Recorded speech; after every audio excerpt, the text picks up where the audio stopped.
হ্যাঁ বল শুনি।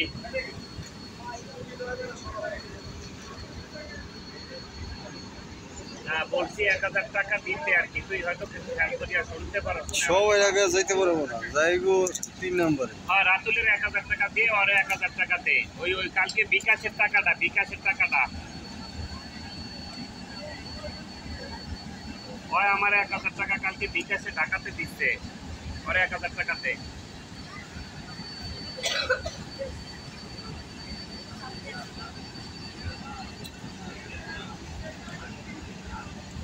প্ল্যান তোরা একদম ইয়ে কর। ঠিক আছে অসুবিধা নেই, 1000 টাকা দিয়ে দে।